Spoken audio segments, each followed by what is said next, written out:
बिस्मिल्लाहिर्रहमानिर्रहीम, अस्सलाम वालेकुम। मैं हूं Nabeel Tariq but point of view Facebook और यूट्यूब चैनल से। आज की सबसे बड़ी खबर यह है कि आज भी यजीद जिंदा है।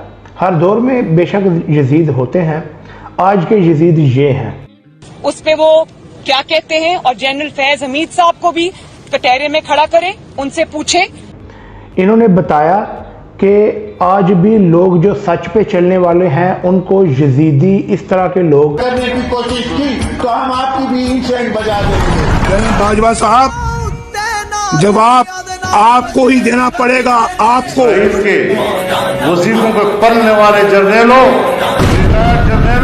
अपने हुदूद में रहो। ये अगवा कर रहे हैं और हमेशा सच की जीत होती है। तब भी सच की जीत हुई थी और इंशाल्लाह अब भी सच की ही जीत होगी।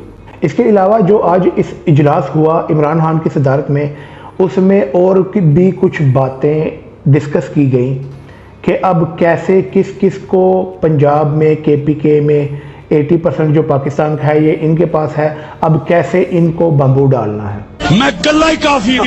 ये आज की वीडियो एंड तक जरूर देखिएगा क्योंकि ये अपने फौजी भाइयों से ये कहना चाहती हूँ, जो गलतियां आपके बड़े 2018 में अवाम का वोट छीन कर चुके हैं, वो गलतियां मेरे फौजी भाइयों आपने नहीं दोहराई। 2 दिन बाद वीडियो आ रही है, उसकी वजह भी उसके पीछे भी कुछ यजीदी कुछ बगैरत लोग थे। क्या बात करते हैं। मुझे याद है चीफ ऑफ आर्मी स्टाफ तशरीफ लाए, पैर कांप रहे थे, पसीने माथे पे थे। मेरी बात सुन ली जाए कि अगर किसी के दिलो दिमाग में मुल्क पर मार्शल्लाह मुसल्लत करने का इरादा है, ये सिर्फ अपने खिलाफ महाज बनाने का सबब बन सकता है।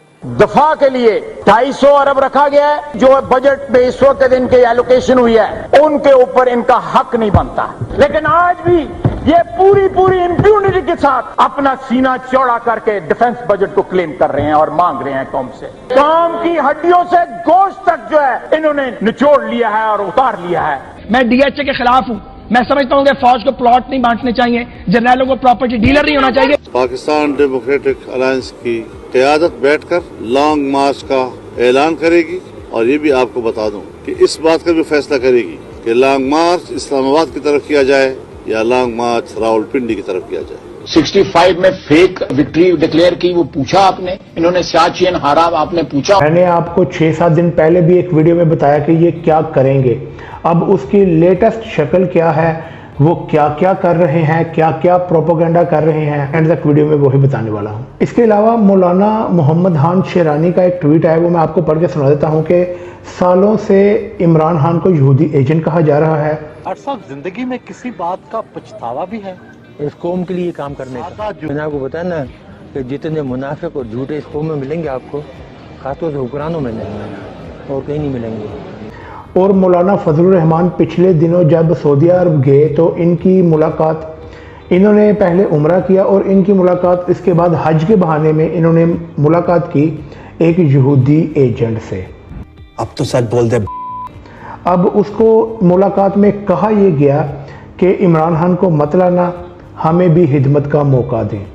हम 14 अगस्त 1947 को आज़ाद हो गए थे। आपने झंडा लगाया घर की छत पे? नहीं। क्यों? अमेरिकन झंडा ही नहीं मिल रहा। इनका ये कहना था कि अब यहूदी एजेंट कौन, ये वो चंद प्रोपोगेंडा वाले लोगों में आते हैं जिनके बाप ने ही ये कहा था कि मैं पाकिस्तान बनने के हक में नहीं था। फिर आज तक इन्होंने 14 अगस्त नहीं मनाई।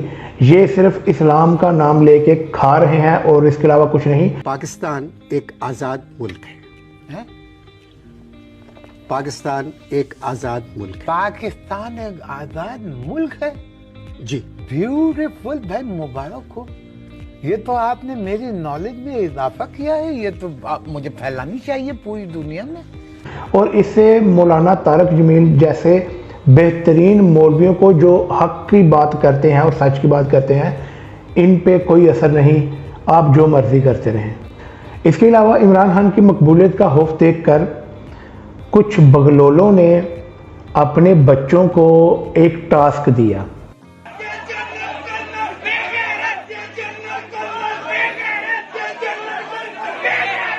फिर PDM के दौर में ये 3-4 दफ़ा बेहुरमती हो चुकी है पिछले 2 माह पहले, ये क्यों नहीं निकले? पीडीएम के खिलाफ क्यों नहीं निकले, नून लीग के खिलाफ ये नहीं निकलते, किसी के खिलाफ ये नहीं निकलते, सिर्फ पीटीआई के खिलाफ ही क्यों? तो वजह है, इसका अगर जवाब है तो किसी के पास दें। इनको लॉन्च किया गया। अब 13 अगस्त में उन्होंने, इमरान खान ने क्या किया, सारा मामला सेट करके, तो कल रात को ये खबर आ गई कि हम लाहौर में हॉकी स्टेडियम में धरना करेंगे। टीएलपी वालों के साथ प्रैंक हो गया।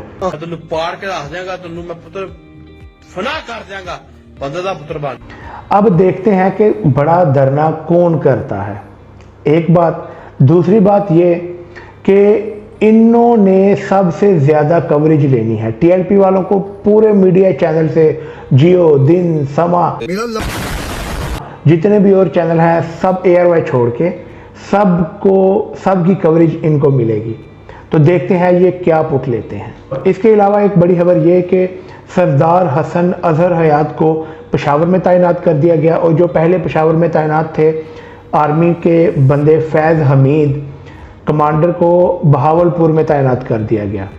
इसके अलावा अल्लाह रब्बुल इज़्ज़त शोहदा के दर्जात बुलंद करे, और इन्होंने बहुत सारी कुर्बानियाँ देकर ये अमन हासिल किया था। जो अब ये अफ़गानिस्तान से जो अब ये हमले हो रहे हैं, ये जो खुदकुश हमला हुआ जिनमें 4 हमारे फ़ौजी जवान भी शहीद हुए। इसके अलावा सवात में भी कुछ तस्वीरें आ रही हैं, उधर के हालात भी अच्छे नहीं हैं। आज याद रखो कराची के बहन भाइयों, 1 या 2 अफराद इदारा नहीं हुआ करते। 1 या 2 अफराद इदारों की बदनामी का बायस बना करते हैं, और जब वो इदारे की आड़ लेते हैं तो उसमें फिर इदारे के ऊपर नाकाबिले तलाफी नुकसान होता है।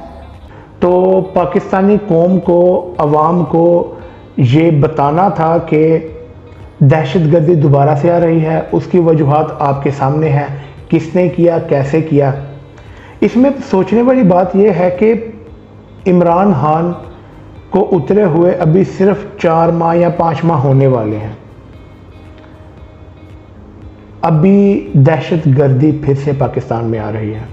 इमरान खान के पूरे दौर में कोई ड्रोन हमला नहीं हुआ, कोई दहशतगर्दी नहीं हुई। अब दहशतगर्दी वापस कैसे आ रही है? खुशी है,